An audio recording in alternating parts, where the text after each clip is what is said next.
2020 is going to be about the future of the United States in the global system. And what will be at stake is not simply whether a Democrat or a Republican leads the United States, but whether the United States is going to play a leadership role. Hello and welcome to the Friday Download, the podcast where we give you the download on politics and policy and the business of the council leading into the weekend. Let's get into it. I'm Jordan Small. This is the Friday Download.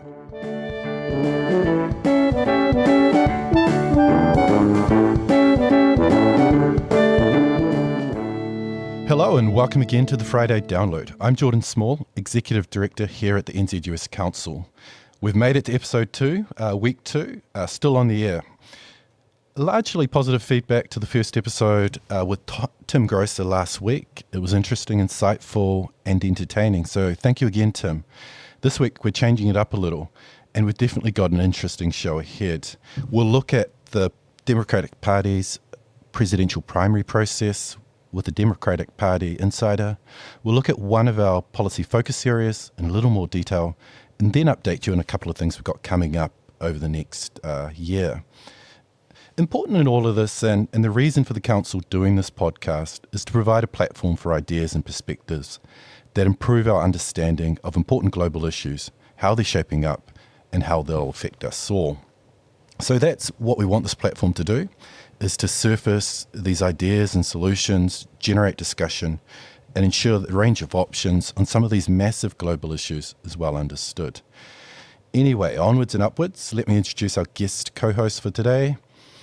He served in the Clinton administration as an economics official in the Commerce Department and then as US Ambassador to Finland between 1994 and 1997.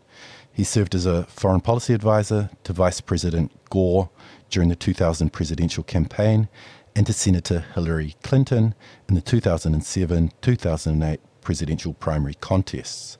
Currently, he is director of the McKinnon Center for Global Affairs at Occidental College in Los Angeles, where he handles the college's international relations and is directing the expansion of its international affairs programs. He is also a very good friend of New Zealand. Ambassador Derek Shearer, welcome to the show. Thank you, Jordan. It's really great to have you. I know, so it's Thursday here, recording time, and this goes out tomorrow. And it's Wednesday for you, so the day before Thanksgiving. How are your preparations going? Well, we're feeding the extended family and a few out-of-town guests, and I just made the pie run with my grandson to pick up the pies. Fantastic. Hey, I just want to start off with playing a very short clip of President Trump, and I'd like to get you a little cultural explanation of what's going on here. Today I will issue a pardon to a pair of very handsome birds, Butter and his alternate Bread. Thankfully, Bread and Butter have been specially raised by the Jacksons to remain calm under any condition, which will be very important because they've already received subpoenas to appear in Adam Schiff's basement on Thursday. So, Derek, what's happening here? What is this annual pardoning of the turkey? What's that all about? Well, it's a traditional, lighthearted event in which, a few turkeys are pardoned by the president as opposed to killed and eaten by Americans in the Thanksgiving Day feast. Turkey's the traditional dish on Thanksgiving. But you'll notice that President Trump, of course, made it political as opposed to lighthearted and used it to attack Congressman Adam Schiff, who he despises, who's been running the impeachment hearings in Washington, D.C., which has been the big news leading up to Thanksgiving. Yeah, and of course it's been big global news. And I think it'd be quite interesting to get your take on what's happening there, given your background in diplomacy. You're also teaching future diplomats. And I saw an article recently where you're quoted talking about the number of career diplomats testifying before the House. Yes, well, sadly, President Trump and his administration have been attacking professional diplomats, particularly in the State Department. And of course, this was all now made evident in the testimony. And I'm quite proud of my diplomatic colleagues for them standing up and speaking out and explaining what happened and involved what was going on in Ukraine. But it's more than just this particular incident. I would say the morale in the State Department is at its lowest in my lifetime. Many younger people, including my former students, are asking me, should I even bother to want to work for the U.S. government? How can I, in good faith, represent the government when my own president despises us as professionals? And it could have very long-lasting consequences depending on what happens in the next election. The most immediate issue, though, beyond that, is that these hearings have revealed that President Trump attempted to bribe a foreign leader in a foreign country in order to get political gains for himself, an investigation of his likely Democratic opponent, former Vice President Joseph Biden. That's all been made explicit and clear now with this testimony. Under the impeachment clause of the U.S. Constitution, it states very clearly that a president can be removed for office for treason, bribery, or other high crimes and misdemeanors. This is clearly a case of bribery. Mm. And so I think the recent news is the Intelligence Committee has will be handing over a report to the Judicial Committee. What are the timeframes from here?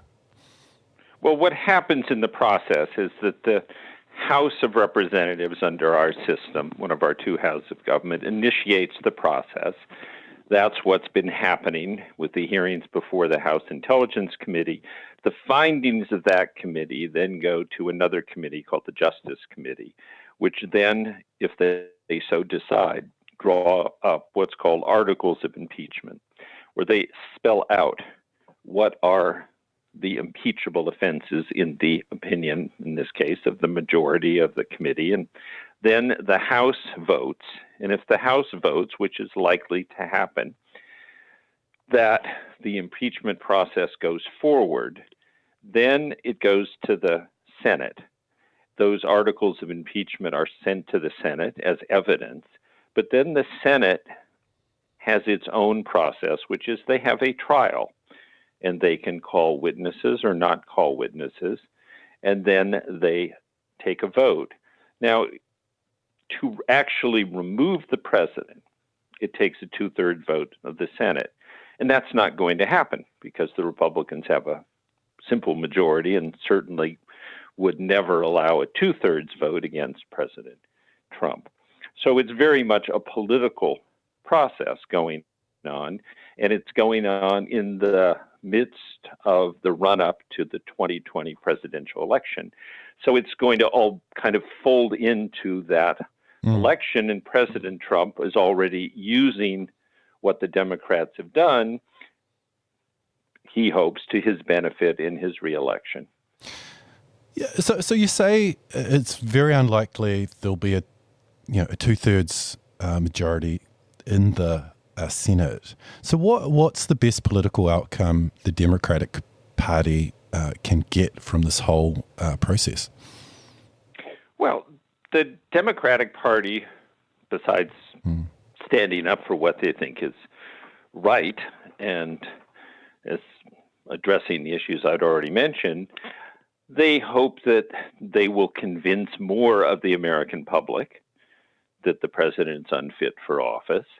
They hope, although I think probably not going to be realized, that a few Republican senators might stand up and take a stand on this issue against the president. But so far we haven't seen that happen. And I referred in the interview I did with Roll Call, this leading Washington, D.C. publication, I called it Profiles in Cowardice. There has not been a single Republican senator, sadly, that has spoken out against what the president has done on any area. So I think we have to be realistic. The Republicans are not going to vote to remove the president. We really don't know yet what effect it's going to have on the presidential election. Mm.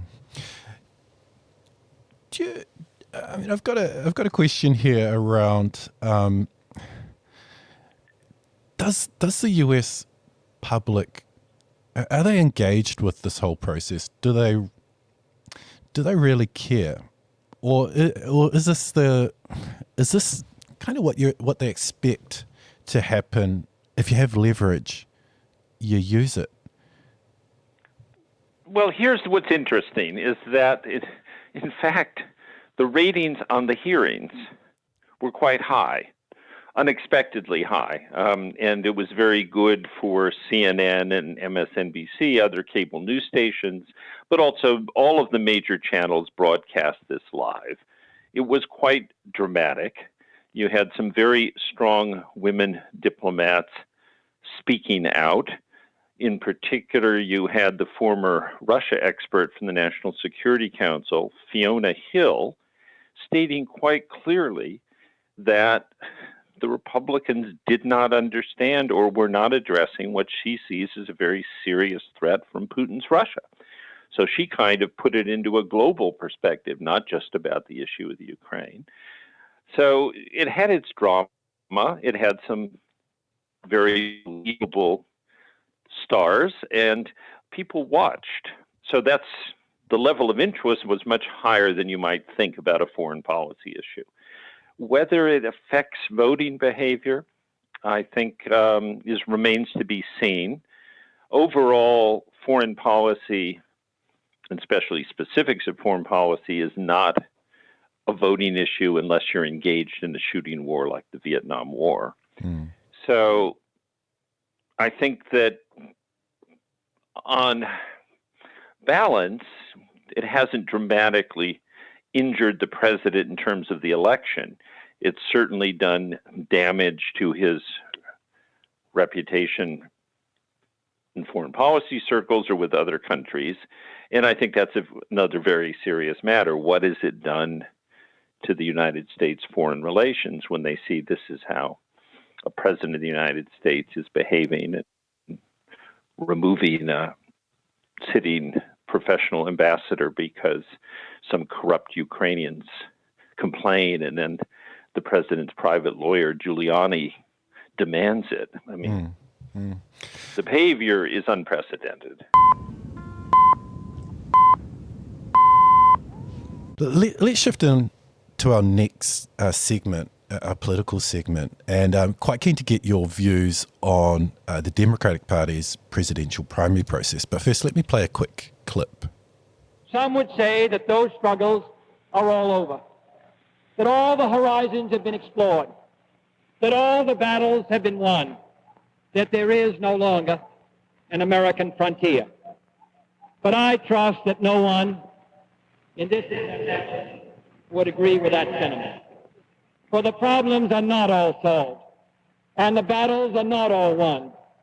And we stand today on the edge of a new frontier, the frontier of the 1960s, the frontier of unknown opportunities and perils, the frontier of unfilled hopes and unfilled threats.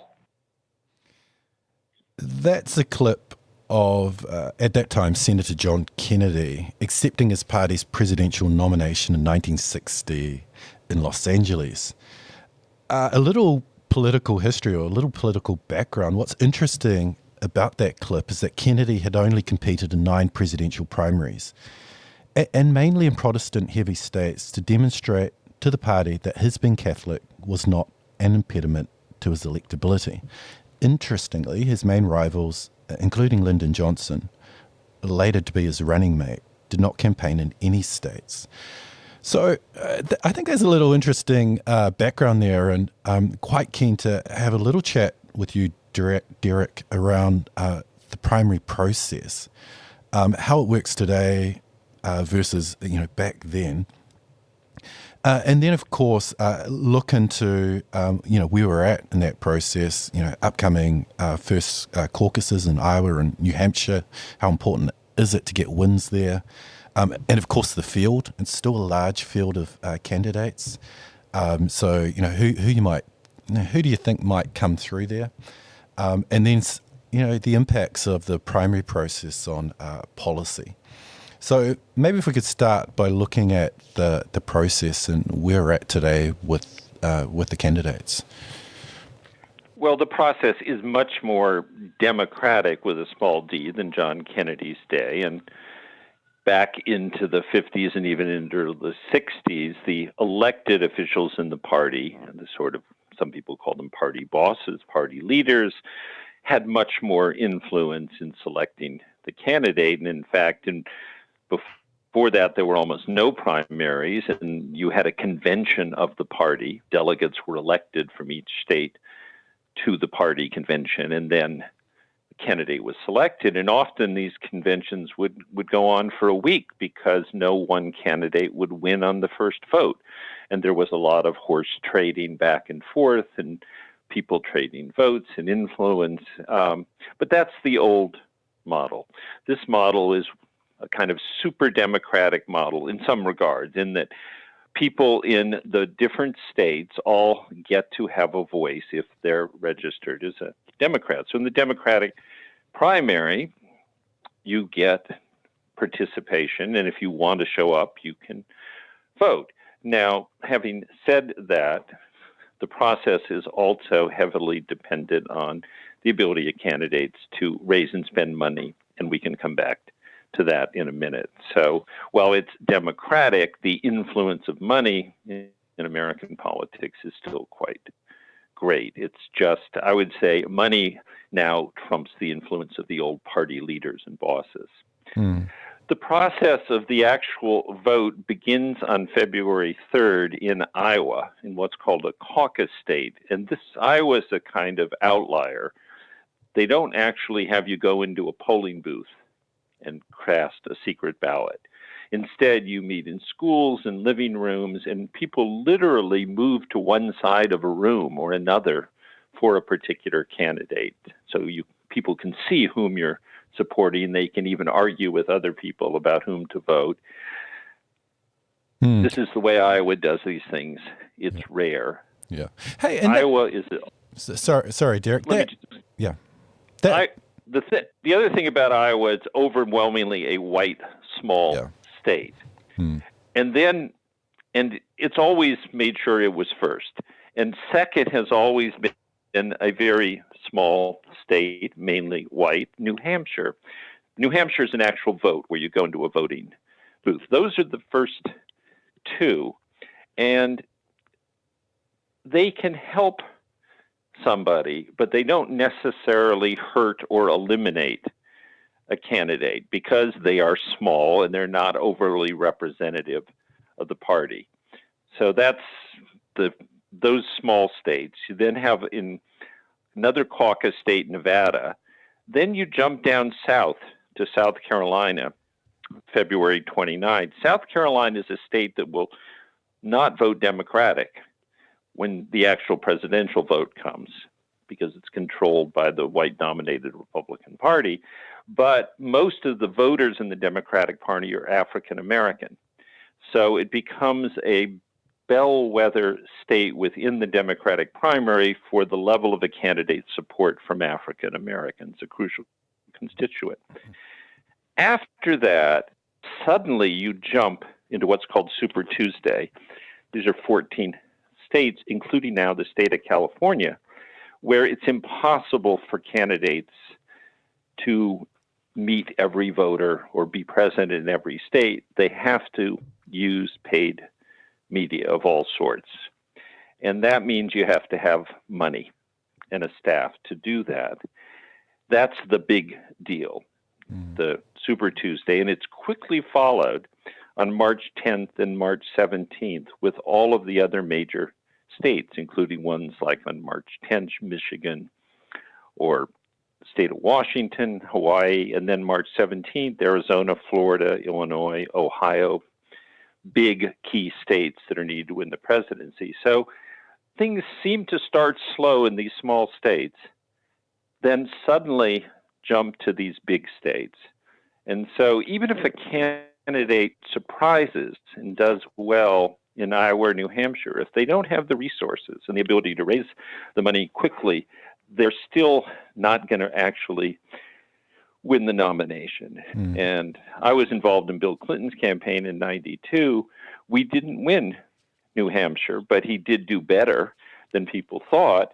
And it then positioned him to go into the bigger states and ultimately to win the nomination. So do Iowa and New Hampshire have outsized influence? If you do well there, does that then have an impact on your fundraising capability and donors? And it can, but we can come back to former New York Mayor Bloomberg, the billionaire who's entered the race. He's not going to bother with Iowa or New Hampshire. So you can have a strategy of ignoring them. The states it's most beneficial for, and I'll give you an example, is somebody who needs to do well early. So former South Bend Mayor Pete Buttigieg is doing very well, as far we can tell for the early polls, in Iowa. So were he to win Iowa, that would raise him up as a more serious contender. Right now, on the average of polling, he's way down in fourth place, below the front runner Biden, and then Warren and Sanders, who are both kind of tied for second. That would be an opportunity for him. Then money might come pouring in were he to win Iowa. But I don't think. And then the other thing is, if for some reason Biden were to lose New Hampshire badly, that might make people think, well, I think he'd be the best candidate, but maybe he doesn't have the right stuff. So it can affect candidacies, but it's not going to end major candidacies. And if you look back at your time with Bill Clinton, what was the strategy there? Was the strategy to, of course, get those early wins, or what was the strategy? It was, but we had a problem, which is that before the New Hampshire vote, a woman had come forward and sold her story to a tabloid newspaper called the National Enquirer, alleging that she had an affair with Governor Clinton. And so that became one of the big issues in New Hampshire.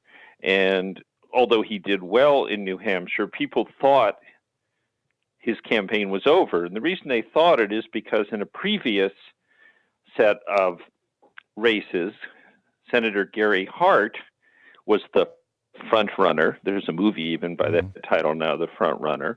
A woman came forward and his campaign ended. Bill Clinton and his wife, Hillary Clinton, very dramatically went on our major news show, 60 Minutes, to respond to these charges.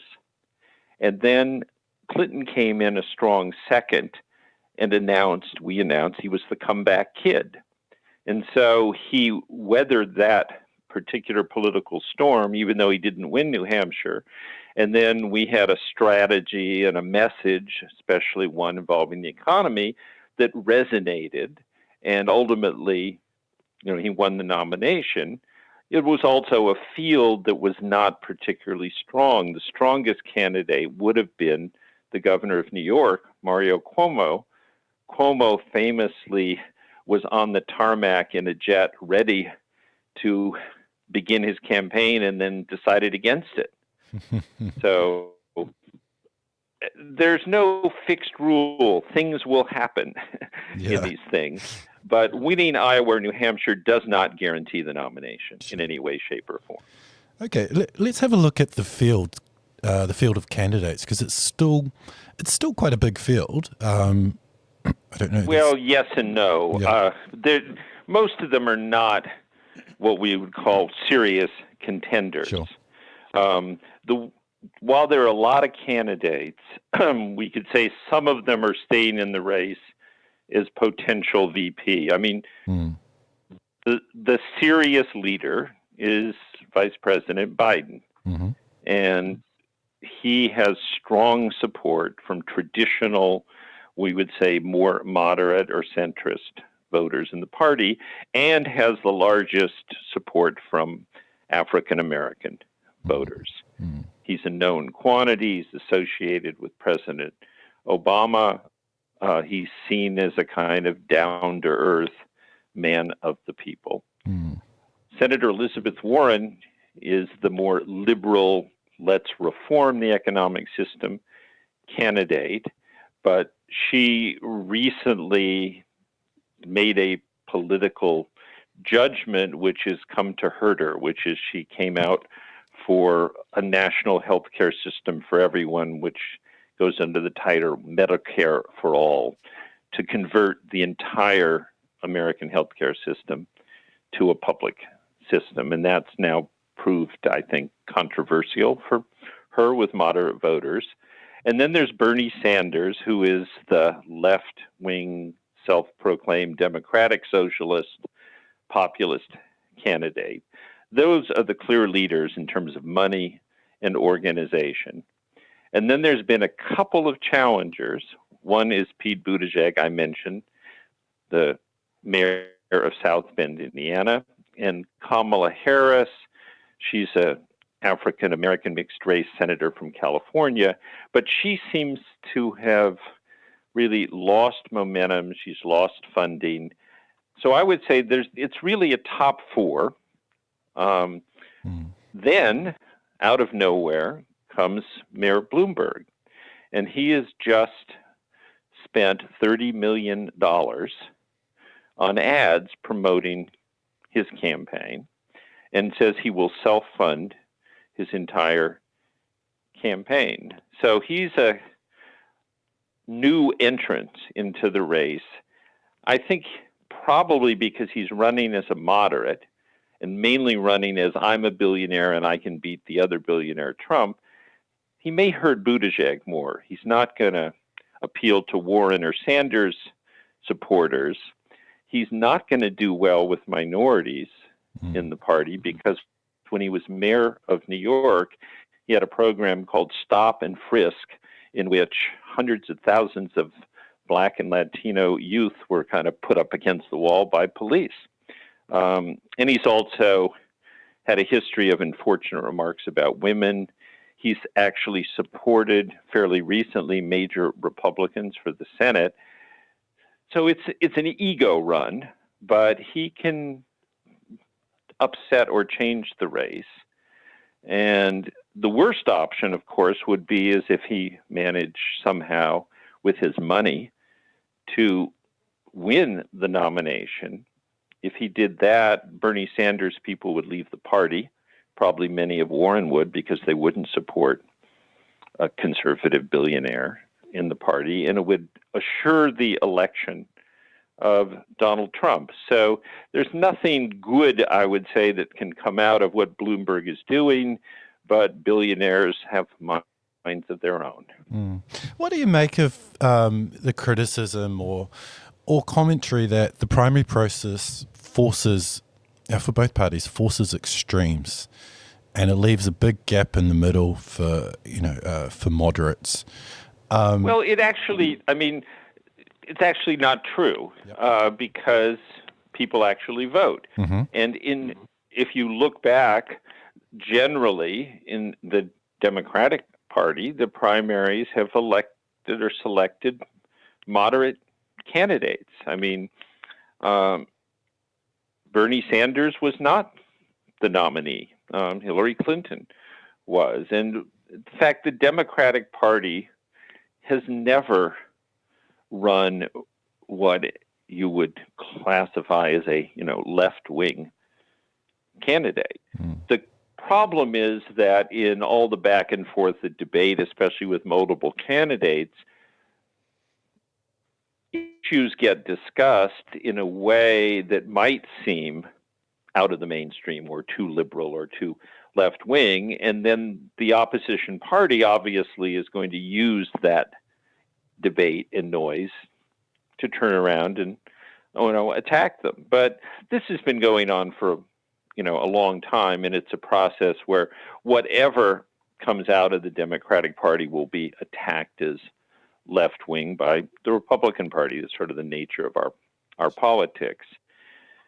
So I don't think that's the concern. The concern is, can the party, after you get through the primary process, unify around a desire to defeat President Trump? And can they unify around a candidate who will bring them together?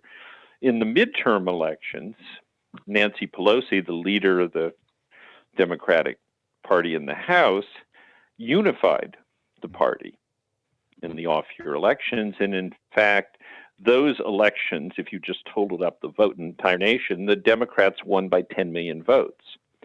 And they retook control of the House of Representatives. And it was very much a referendum on President Trump. And if we had a parliamentary system, as you do in New Zealand, Nancy Pelosi would be prime minister. So, the hope for Democrats is, after all of the process and the noise and the convention in July and a candidate is selected, the party should be unified. Sure. And the issue should be President Trump, not the particular policy stance of the Democratic Party. Yeah. Hey, I just want to round out this segment with a couple of questions. One is on Biden and his campaign to date, and whether he has the legs to go to finish off his campaign strongly. And the other is, given your interest, where is foreign policy? What's the foreign policy thinking among the candidates? Is there a consensus there? So maybe first on Biden, does he have the legs to take it out?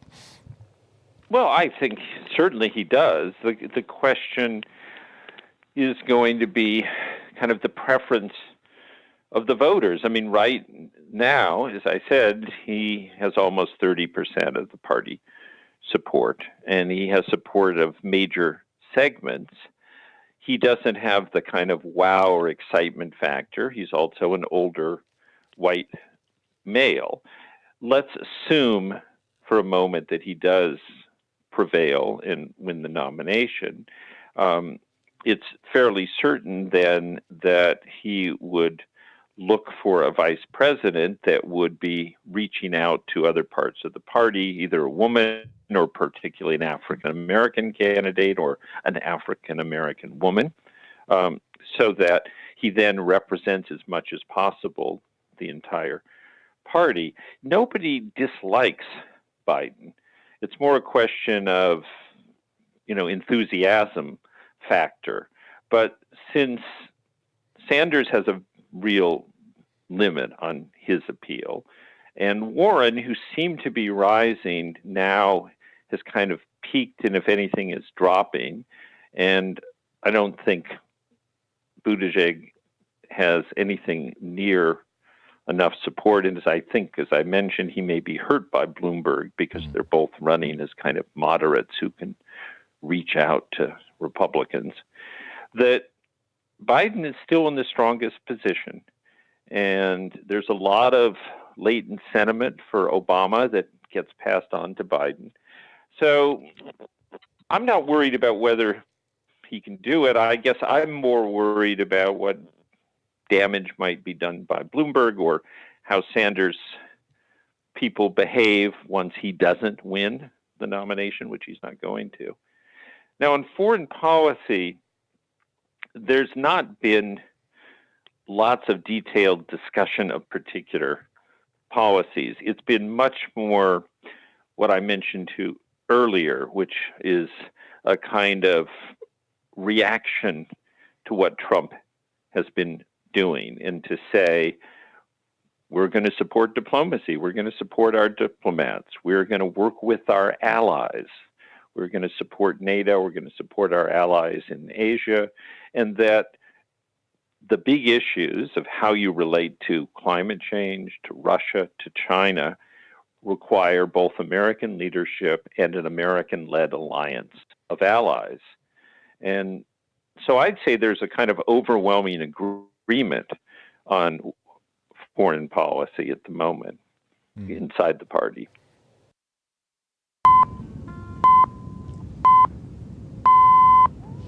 Let's shift into our next segment. That was a really interesting discussion, and definitely look forward to just seeing how that plays out. It's very interesting from a distance. It's all going to be televised for everybody to watch. That's right. So let's move into the next segment, which is a focus on policy. And I'll just play you a quick clip. I believe that the democratic nations of the world are under assault by authoritarian governments, not large in number but powerful in nature, that are using digital technology to threaten them. So that was Microsoft's President and Chief Legal Officer Brad Smith speaking on Radio New Zealand back in March this year. In his recently published book, Tools and Weapons, The Promise and Peril of the Digital Age, he frames up the current challenge as being a contest between three models to govern the digital revolution. He outlines a Chinese model where technology is used to maintain order via approved media, mass surveillance and social credit scores for everyone. A Russian vision which sees technology as a tool to create disorder and disruption. And then there's a US and fellow liberal democracies vision that actually, he says, lacks a coherent vision of how to ensure that technology serves the public interest. Brad Smith says that businesses and government need to craft a creative alternative to both the Chinese and the Russian examples. And this is a focus of our policy work here at the Council in the data area, where we're trying to answer the question, how do we ensure that we end up in a policy place where liberal democratic values, individual privacy, the conditions for innovation, legitimate national security concerns are all respected. So it's a big topic. It's a global topic. I'm wondering, Derek, if you're seeing any evidence of that alternative, creative alternative that Brad Smith talks about, if you're seeing any evidence of that emerging among US policy makers, US policy thinkers, or it's the idea that Brad's talking about a little unrealistic and liberal democracies are just destined to muddle along? No, I mean, I think he's absolutely right in how important it is. Sadly, inside the United States, though, there's not agreement about exactly what to do or how to deal with either the large digital media companies like Google or Facebook, or how to deal with information that reaches people via the internet and social media. And I think the most interesting responses are coming from within the Democratic Party. Senator Warren's had some very interesting thoughts about these companies, but President Trump has no interest in these issues. And if anything, he has embraced the worst sides of the digital revolution, and that's been that there are no facts, there's no truth, and that you can manipulate it. And he's also not spoken out against the Russian or Chinese approaches. I mean, his unwillingness to recognize the facts of Russian intervention, not only in the U.S. election, but in elections in other countries around the world, is mind-boggling. I mean, our own security services have made clear what's going on, what the threat is. So sadly, there's not a united American front on these issues, and that's another reason why this election is so important, because if the Democratic candidate wins, you'll see an engaging of these various issues that Brad raises, I think, in a more interesting way, and an understanding how important these issues are and how important it is to have a more democratic model about the use of data and technology. So I think he's absolutely right. It's just there is no one liberal democratic model at the moment. No, there's not. But these are the big issues of our time, and especially with these advanced technologies, what are the underlying values and interests that will govern how these technologies are used. Right, but in a way that technology is not driving it so much as the politics. I mean, if you didn't have authoritarian governments in Russia and China, we wouldn't be as worried about the use of the technology. If you didn't have the rise of right-wing, populists, not only in the U.S., but in Brazil or in Hungary, you wouldn't be as worried about fake news and the misuse of facts or the ignoring of science in the case of climate change. So at the end of the day, it's going to come down to politics. I think Brad talks about, creative and innovative business and policy leaders working together. And that's what it's going to require. And he talks about, there being, business leaders in these technology areas, they're ready to tackle some of these big policy issues. Well, look, but we saw a lot of business leaders were very supportive of the Christchurch initiative of your prime minister and of what New Zealand did, taking leadership on the misuse of social media in sad events like mass shootings. So there's a lot of room for creative discussion between business and government and universities and others who care about these issues. But you have to have a government in place, as you do, that actually cares about the issues and sees how important it is to have a dialogue and find solutions. And sadly, there are very few governments such as yours at the moment in the world. I sometimes joke that other than the government of New Zealand and the government of Finland, I have a hard time finding governments to work with or cooperate just in my own world of Los Angeles and Occidental College. So you're going to be down in New Zealand next year, and I'm just moving on to our next segment, which is around council business. What have we got coming up?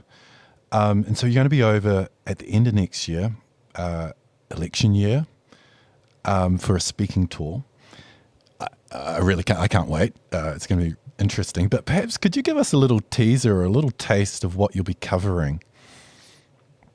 Yes, well, 4 years ago, when I did come down at the invitation of the government and the foreign ministry, I was speaking about the race between Hillary Clinton and Donald Trump, and I talked a great deal about what had happened to globalization and how trade had become a dirty word and the rise of right-wing populism. And I think this time what I'm going to talk about and say is that this election, the 2020 presidential election in the United States, is the most important and consequential election of the century. And I would rank it in terms of American presidential elections with 1860, which is the election of Abraham Lincoln, the rise of the Republican Party, and of course, the onset of the Civil War and ultimately an end to slavery. And the 1932 election, Franklin Delano Roosevelt's bringing us the New Deal that saved American capitalism and then put in place a president who could lead the democratic nations in World War II against fascism and create the UN and other international organizations after the war.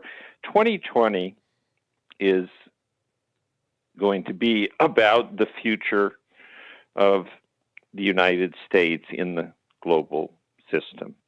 And what will be at stake is not simply whether a Democrat or a Republican leads the United States, but whether the United States is going to play a leadership role on climate change, on nuclear issues, and on the rise of Russian and Chinese authoritarianism, and well as authoritarianism in Brazil and Hungary and Cambodia and other places. I mean, is this going to be a democratic America that leads an alliance and deals with many of the issues we've already spoke about? Or is it going to continue to be the kind of administration we've seen? There's no bigger question, because there is no alternative to the United States in its role in the world system. And the issues are existential in some regards. I mean, climate change is, we know, so serious in its effects. And to deny it is a problem, and to pull out of the climate change agreement when the United States was a leader in making it happen under President Obama. One issue that has not gotten a lot of attention is nuclear proliferation.